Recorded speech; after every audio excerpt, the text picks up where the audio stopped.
ਪਿਆਰੇ ਦੋਸਤੋ, ਸਵੱਛ ਵਾਤਾਵਰਨ ਸਾਡੇ ਸਭ ਦੇ ਜੀਵਨ ਦੇ ਲਈ ਅਤੀ ਮਹੱਤਵਪੂਰਨ ਹੈ। ਸਵੱਛ ਵਾਤਾਵਰਨ ਦੇ ਨਾਲ ਸਾਨੂੰ ਸ਼ੁੱਧ ਹਵਾ, ਸ਼ੁੱਧ ਪਾਣੀ ਅਤੇ ਖਾਣ ਪੀਣ ਦੀਆਂ ਵਸਤਾਂ ਸਹੀ ਢੰਗ ਨਾਲ ਮਿਲਦੀਆਂ ਹਨ, ਜਿਸ ਕਰਕੇ ਸਾਡਾ ਸਵਾਸਥ ਠੀਕ ਰਹਿੰਦਾ ਹੈ। ਇਸ ਲਈ ਅਸੀਂ ਹਰ ਸਾਲ 5 ਜੂਨ ਨੂੰ ਵਿਸ਼ਵ ਵਾਤਾਵਰਨ ਦੇ ਤੌਰ 'ਤੇ ਮਨਾਉਂਦੇ ਹਾਂ ਅਤੇ ਇਸ ਦਿਨ ਅਸੀਂ ਵੱਖ-ਵੱਖ ਕਿਸਮ ਦੇ ਕਾਰਜਕ੍ਰਮ ਕਰਦੇ ਹਾਂ।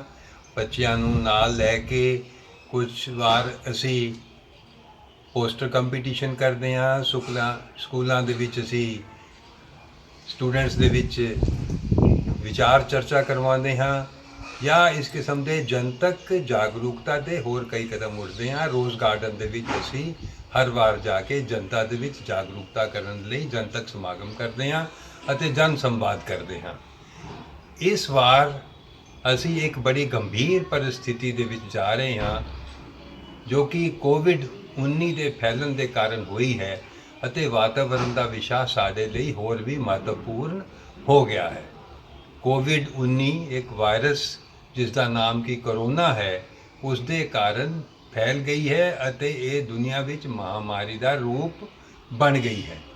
ਕਰੋਨਾ ਵਾਇਰਸ ਤਾਂ ਬਹੁਤ ਦੇਰ ਤੋਂ ਸਾਡੇ ਆਲੇ ਦੁਆਲੇ ਮੌਜੂਦ ਹਨ ਅਤੇ ਇਹਨਾਂ ਤੋਂ ਸਾਨੂੰ ਫਲੂ ਵਰਗੀਆਂ ਕਈ ਬਿਮਾਰੀਆਂ ਲੱਗਦੀਆਂ ਰਹਿੰਦੀਆਂ ਹਨ।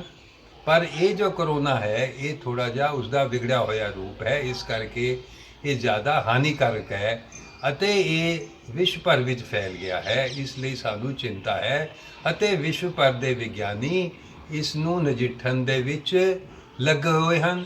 ਕੁਝ ਵਿਗਿਆਨੀ ਵੈਕਸੀਨ ਬਣਾਉਣ 'ਤੇ ਲੱਗੇ ਹੋਏ ਹਨ ਤਾਂ ਜੋ ਇਸ ਤੋਂ ਅਸੀਂ ਆਪਣੇ ਆਪ ਨੂੰ ਬਚਾ ਸਕੀਏ, ਅਤੇ ਕੁਝ ਉਹਨਾਂ ਦਵਾਈਆਂ ਦੀ ਖੋਜ ਵਿੱਚ ਲੱਗੇ ਹੋਏ ਹਨ ਕਿ ਅਗਰ ਇਹ ਹੋ ਜਾਏ ਤਾਂ ਉਸ ਦਾ ਹੱਲ ਕਿਸ ਢੰਗ ਦੇ ਨਾਲ ਹੋਏ।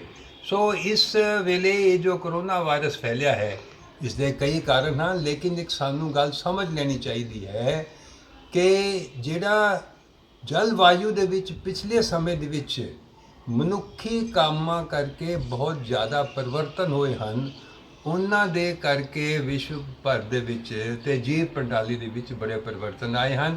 ਇਸ ਕਰਕੇ ਅਸੀਂ ਦੇਖਿਆ ਕਿ ਪਹਿਲਾਂ ਸਾਰਸ ਆਇਆ, ਫਿਰ ਸਵਾਈਨ ਫਲੂ ਵਰਗੀਆਂ ਬਿਮਾਰੀਆਂ ਆਈਆਂ, ਫਿਰ ਐਬੋਲਾ ਆਇਆ। ਪਰ ਇਹ ਵੀ ਕਾਫੀ ਦੁਨੀਆ ਦੇ ਖੇਤਰਾਂ ਵਿੱਚ ਫੈਲੀਆਂ, ਲੇਕਿਨ ਛੋਟਾ ਸਮਾਂ ਰਹੀਆਂ ਅਤੇ ਫਿਰ ਹਟ ਗਈਆਂ। ਇਸ ਤੋਂ ਇਲਾਵਾ ਅਸੀਂ ਦੇਖਿਆ ਕਿ ਇਹ ਜਿਹੜਾ ਜਲਵਾਯੂ ਵਿੱਚ ਪਰਿਵਰਤਨ ਹੋਇਆ ਹੈ, ਉਸ ਦੇ ਨਾਲ ਸੁਨਾਮੀ ਵੀ ਆਈ। ਤਾਂ ਹੁਣੇ ਸਾਡੇ ਜੋ ਪੂਰਬੀ ਤੱਟ ਹਨ, ਉਹਨਾਂ ਉੱਪਰ ਅਸੀਂ ਦੇਖਿਆ ਕਿ ਅੰਫਨ ਤੂਫਾਨ ਆਇਆ, ਜਿਸ ਕਰਕੇ ਬੜਾ ਨੁਕਸਾਨ ਹੋਇਆ ਅਤੇ ਦੁਨੀਆ ਭਰ ਦੇ ਹੋਰ ਹਿੱਸਿਆਂ ਵਿੱਚ ਵੀ, ਅਮਰੀਕਾ ਵਿੱਚ, ਯੂਰਪ ਦੇ ਵਿੱਚ ਇਸ ਕਿਸਮ ਦੇ ਤੂਫਾਨ ਅਤੇ ਸੁਨਾਮੀਆਂ ਆ ਰਹੀਆਂ ਹਨ, ਜੋ ਕਿ ਕੁਝ ਸਾਲ ਪਹਿਲਾਂ ਇੰਨੀਆਂ ਜ਼ਿਆਦਾ ਨਹੀਂ ਸੀ ਆਉਂਦੀਆਂ। ਇਹ ਸਭ ਜੋ ਹੈ ਜਲਵਾਯੂ ਦੇ ਵਿੱਚ ਪਰਿਵਰਤਨ ਹੋਣ ਕਰਕੇ ਹੋਇਆ ਹੈ।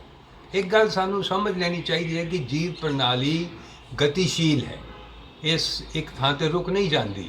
ਮਨੁੱਖੀ ਇਤਿਹਾਸ ਹੀ ਨਹੀਂ, ਉਸ ਤੋਂ ਪਹਿਲੇ ਵੀ ਅਗਰ ਅਸੀਂ ਦੁਨੀਆ ਦਾ ਇਤਿਹਾਸ ਵੀ ਲਈਏ ਤਾਂ ਇੱਕ ਸਮੇਂ ਇਸ ਧਰਤੀ ਦੇ ਉੱਪਰ ਕੋਈ ਜੀਵ ਪ੍ਰਣਾਲੀ ਨਹੀਂ ਸੀ, ਲੇਕਿਨ ਰਸਾਇਣਿਕ ਕਿਰਿਆਵਾਂ ਹੋਣ ਦੇ ਕਾਰਨ ਲੱਖਾਂ ਕਰੋੜਾਂ ਸਾਲਾਂ ਦੇ ਵਿੱਚ ਹੌਲੀ ਇੱਕ ਕੋਸ਼ਿਕਾ ਵਾਲੇ ਜੀਵ ਪੈਦਾ ਹੋਏ, ਫਿਰ ਪਾਣੀ ਵਿੱਚ ਰਹਿਣ ਵਾਲੇ ਜੀਵ ਪੈਦਾ ਹੋਏ, ਫਿਰ ਬਾਹਰ ਚੱਲਣ ਵਾਲੇ ਜੀਵ ਪੈਦਾ ਹੋਏ ਅਤੇ ਹੌਲੀ ਮਨੁੱਖ ਸਾਹਮਣੇ ਆਇਆ।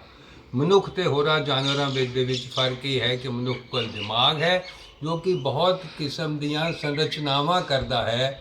ਬਾਕੀ ਪਸ਼ੂ ਜਦੋਂ ਕਿ ਕੇਵਲ ਆਪਣੇ ਖਾਣ ਪੀਣ ਦੇ ਵਿੱਚ, ਆਪਣੀ ਖੁਰਾਕ ਜੁਟਾਉਣ ਦੇ ਵਿੱਚ ਲੱਗੇ ਰਹਿੰਦੇ ਹਨ ਜਾਂ ਪ੍ਰਜਨਨ ਕਿਰਿਆ ਦੇ ਵਿੱਚ ਆਪਣੀ ਪੀੜ੍ਹੀਆਂ ਨੂੰ ਅੱਗੇ ਵਧਾਉਣ ਦੇ ਵਿੱਚ ਲੱਗੇ ਰਹਿੰਦੇ ਹਨ।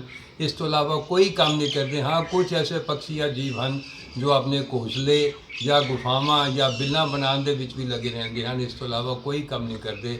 ਪਰ ਮਨੁੱਖ ਨੇ ਆਪਣੇ ਜੀਵਨ ਦੇ ਵਿੱਚ ਬਹੁਤ ਜ਼ਿਆਦਾ ਪਰਿਵਰਤਨ ਕੀਤੇ ਹਨ।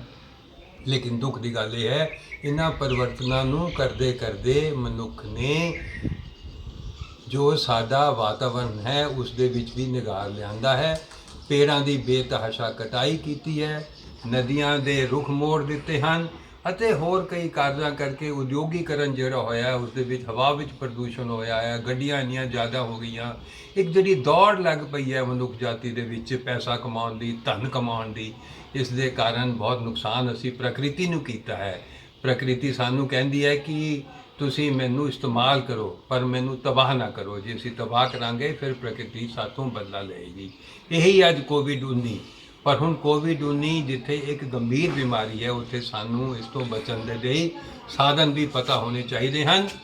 ਸਭ ਤੋਂ ਪਹਿਲੇ ਕਿ ਸਾਨੂੰ ਪਤਾ ਹੋਣੇ ਚਾਹੀਦੇ ਕਿ ਅਸੀਂ ਸਾਵਧਾਨੀਆਂ ਅਗਰ ਵਰਤਾਂਗੇ ਤਾਂ ਅਸੀਂ ਇਸ ਬਿਮਾਰੀ ਤੋਂ ਦੂਰ ਰਹਿ ਸਕਦੇ ਹਾਂ। ਜ਼ਰੂਰੀ ਨਹੀਂ ਹੈ ਕਿ ਫਿਰ ਅਸੀਂ ਬਿਮਾਰ ਹੋਈਏ। ਉਂਝ ਵੀ 85% ਲੋਕਾਂ ਦੇ ਵਿੱਚ ਕੋਈ ਲੱਛਣ ਨਹੀਂ ਆਉਂਦੇ ਤੇ ਕਰੀਬ ਜੋ ਹੋਰ 10-12% ਹਨ ਲੋਕ, ਉਹਨਾਂ ਵਿੱਚ ਕੁਝ ਲੱਛਣ ਆਉਂਦੇ ਹਨ, ਲੇਕਿਨ ਉਹ ਮਾਮੂਲੀ ਜਿਹੀਆਂ ਦਵਾਈਆਂ ਨਾਲ ਠੀਕ ਹੋ ਜਾਂਦੇ ਹਨ। 2-3% ਲੋਕ ਹੀ ਜ਼ਿਆਦਾ ਬਿਮਾਰ ਹੁੰਦੇ ਹਨ। ਉਹ ਵੀ ਅਕਸਰ ਉਹ ਹਨ ਜੋ ਕਿ ਜ਼ਿਆਦਾ ਉਮਰ ਦੇ ਲੋਕ ਹਨ, ਜਿਨ੍ਹਾਂ ਵਿੱਚ ਬਿਮਾਰੀਆਂ ਦੇ ਖਿਲਾਫ ਲੜਨ ਦੀ ਸਮਰੱਥਾ ਘਟ ਗਈ ਹੈ, ਜੋ ਸ਼ੂਗਰ, ਕੈਂਸਰ, ਬਲੱਡ ਪ੍ਰੈਸ਼ਰ, ਦਿਲ ਦੀਆਂ ਬਿਮਾਰੀਆਂ ਜਾਂ ਗੁਰਦੇ ਦੀਆਂ ਬਿਮਾਰੀਆਂ ਜਾਂ ਜਿਗਰ ਦੀਆਂ ਬਿਮਾਰੀਆਂ, ਇਸ ਕਿਸਮ ਦੀਆਂ ਗੰਭੀਰ ਬਿਮਾਰੀਆਂ ਨਾਲ ਗ੍ਰਸਤ ਹਨ। ਇਹਨਾਂ ਲੋਕਾਂ ਨੂੰ ਖਤਰਾ ਜ਼ਿਆਦਾ ਹੈ। ਇਸ ਲਈ ਸਾਨੂੰ ਇਹ ਚਾਹੀਦਾ ਕਿ ਜਿਹੜੇ ਸਾਡੇ ਜ਼ਿਆਦਾ ਉਮਰ ਦੇ ਲੋਕ ਹਨ ਉਹ ਘਰਾਂ ਵਿੱਚ ਹੀ ਰਹਿਣ, ਬੇਫਜ਼ੂਲ ਘਰਾਂ ਵਿੱਚੋਂ ਨਾ ਨਿਕਲਣ, ਕਿਉਂਕਿ ਹੁਣ ਲਾਕਡਾਊਨ ਖੁੱਲ੍ਹਦਾ ਜਾ ਰਿਹਾ ਹੈ ਤੇ ਅਵੇਸਲਾਪਨ ਵਧੇਗਾ। ਇਸ ਲਈ ਮੈਂ ਇਸ ਗੱਲ ਦੇ ਚੇਤਾਵਨੀ ਇੱਕ ਡਾਕਟਰ ਦੇ ਤੌਰ ਤੇ ਦੇਣਾ ਚਾਹਾਂਗੇ ਕਿ ਅਵੇਸਲਾ ਬਿਲਕੁਲ ਨਾ ਹੋ।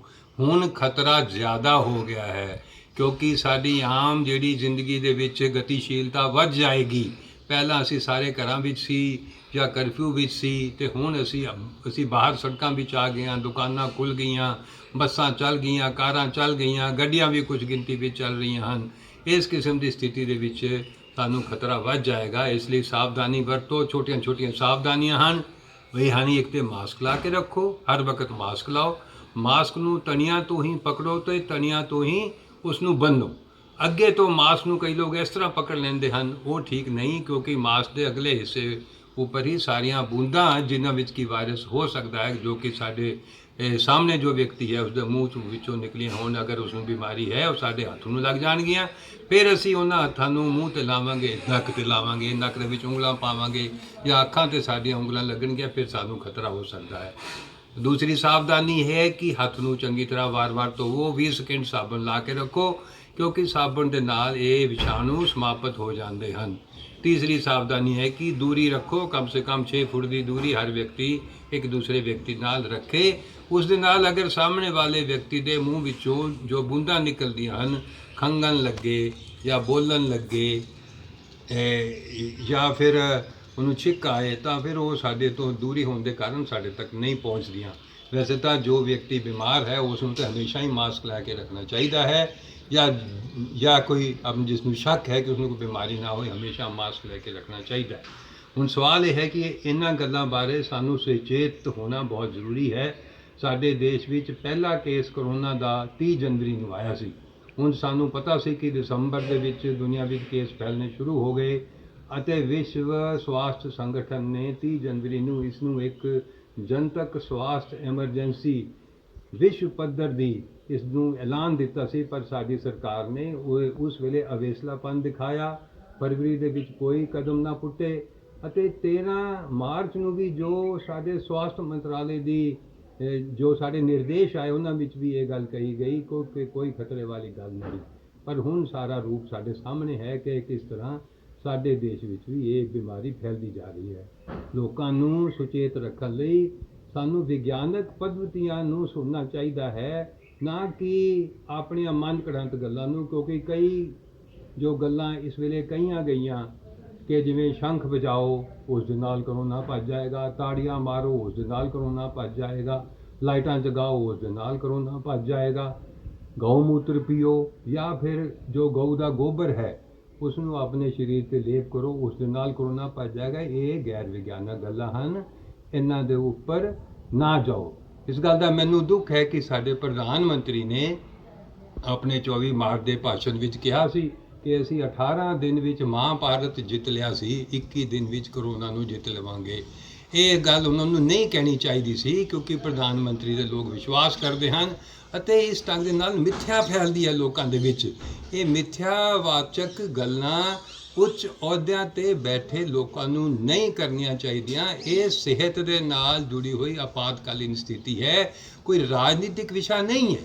ਰਾਜਨੇਤਾਵਾਂ ਦਾ ਕੰਮ ਹੈ ਕਿ ਸਿਹਤ ਵਿਗਿਆਨੀਆਂ ਤੋਂ ਸੇਧ ਲੈ ਕੇ ਇੱਕ ਰਾਜਨੇਤਾ ਦੇ ਤੌਰ ਤੇ ਸਮਾਜ ਨੂੰ ਕਿਵੇਂ ਸੁਚੇਤ ਕਰਨਾ ਹੈ, ਕਿਵੇਂ ਉਸ ਨੂੰ ਚਿੰਤਕ ਬਣਾਉਣਾ ਹੈ, ਇਸ ਗੱਲ ਬਾਰੇ ਸਾਨੂੰ ਉਹ ਜੋ ਹੈ ਉਹਨਾਂ ਨੂੰ ਕਦਮ ਪੁੱਟਣੇ ਚਾਹੀਦੇ ਹਨ।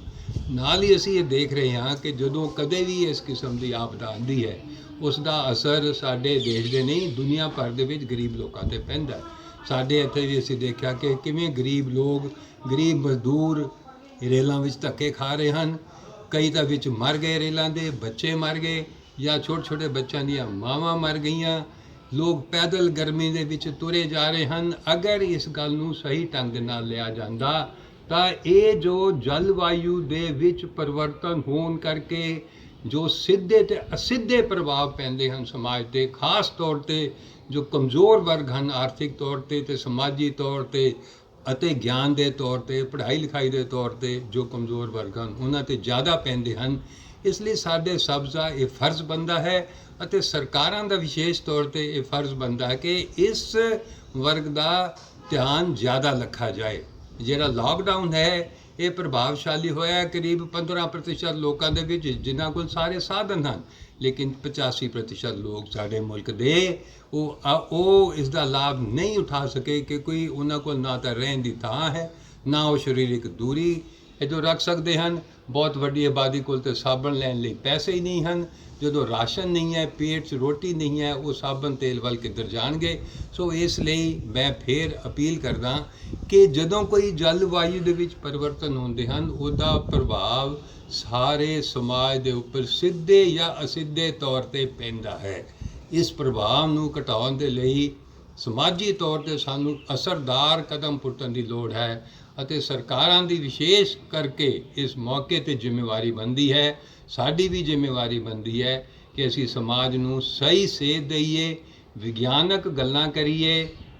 ਵਾਤਾਵਰਣ ਨੂੰ ਬਚਾਉਣਾ ਅੱਜ ਵਿਸ਼ਵ ਵਿਆਪੀ ਸਮੱਸਿਆ ਬਣ ਗਈ ਹੈ, ਲੇਕਿਨ ਜੋ ਸਭ ਤੋਂ ਵੱਧ ਵਾਤਾਵਰਣ ਦੇ ਵਿੱਚ ਨਿਗਾਰ ਲਿਆ ਰਹੇ ਹਨ ਮੁਲਕ, ਉਹੀ ਵਾਤਾਵਰਣ ਨੂੰ ਠੀਕ ਕਰਨ ਦੇ ਬਾਰੇ ਗੱਲਾਂ ਕਰਨ ਤੋਂ ਦੌੜ ਰਹੇ ਹਨ। ਅਮਰੀਕਾ ਖਾਸ ਤੌਰ 'ਤੇ ਸਭ ਤੋਂ ਵੱਧ ਵਾਤਾਵਰਣ ਦੇ ਵਿੱਚ ਨਿਗਾਰ ਲਿਆਉਂਦਾ ਹੈ ਅਤੇ ਅਮਰੀਕਨ ਜੋ ਸਰਕਾਰ ਹੈ ਉਹ ਲਗਾਤਾਰ ਵਾਤਾਵਰਣ ਨੂੰ ਠੀਕ ਰੱਖਣ ਲਈ ਜਿਹੜੀਆਂ ਵੀ ਸੰਧੀਆਂ ਹਨ ਉਹਨਾਂ ਤੋਂ ਭੱਜ ਰਹੀ ਹੈ। ਇਹ ਬੜੀ ਦੁੱਖ ਦੀ ਗੱਲ ਹੈ। ਸਾਨੂੰ ਵਿਸ਼ਵ ਪੱਧਰ 'ਤੇ ਇਸ ਕਿਸਮ ਦੀ ਸਾਨੂੰ ਆਵਾਜ਼ ਚੁੱਕਣੀ ਪਏਗੀ ਅਤੇ ਇਹਨਾਂ ਸਰਕਾਰਾਂ ਦੇ ਉੱਪਰ ਦਬਾਅ ਵੀ ਪਾਣੇ ਪੈਣਗੇ ਅਤੇ ਜਿੱਥੇ ਅਸੀਂ ਰਹਿੰਦੇ ਹਾਂ ਆਪਣੇ ਆਲੇ ਦੁਆਲੇ ਨੂੰ ਵੀ ਸਾਫ਼ ਰੱਖਣਾ ਪਏਗਾ।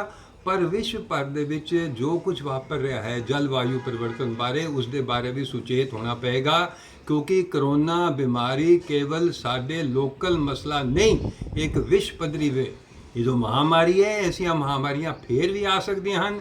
ਸਾਨੂੰ ਸੁਚੇਤ ਵੀ ਰਹਿਣਾ ਪਏਗਾ, ਸਾਨੂੰ ਜਾਣਕਾਰੀ ਵੀ ਲੈਣੀ ਪਏਗੀ। ਆਓ ਅਸੀਂ ਅੱਜ ਦੇ ਵਿਸ਼ਵ ਵਾਤਾਵਰਣ ਦੇ ਦਿਵਸ 'ਤੇ ਇਹ ਪ੍ਰਣ ਕਰੀਏ ਕਿ ਜਿੱਥੇ ਅਸੀਂ ਆਪਣਾ ਆਲਾ ਦੁਆਲਾ ਠੀਕ ਰੱਖਾਂਗੇ, ਸਾਵਧਾਨੀਆਂ ਨੂੰ ਵਰਤ ਕੇ ਅਗਲਾ ਜੀਵਨ ਚਲਾਵਾਂਗੇ, ਇਸ ਦੇ ਨਾਲ ਨਾਲ ਅਸੀਂ ਵਿਸ਼ਵ ਪੱਧਰ 'ਤੇ ਜੋ ਵੀ ਤਬਦੀਲੀਆਂ ਆ ਰਹੀਆਂ ਹਨ ਜਲਵਾਯੂ ਬਾਰੇ, ਉਸ ਦੇ ਬਾਰੇ ਵੀ ਸੁਚੇਤ ਹੋਵਾਂਗੇ, ਜਾਣਕਾਰੀ ਪ੍ਰਾਪਤ ਕਰਾਂਗੇ, ਤਾਂ ਜੋ ਅਸੀਂ ਆਪਣੀ ਧਰਤੀ ਨੂੰ ਇੱਕ ਸੁਖਾਵੀਂ ਜਗ੍ਹਾ ਬਣਾ ਰੱਖੀਏ ਆਪਣੇ ਜੀਵਨ ਦੇ ਲਈ।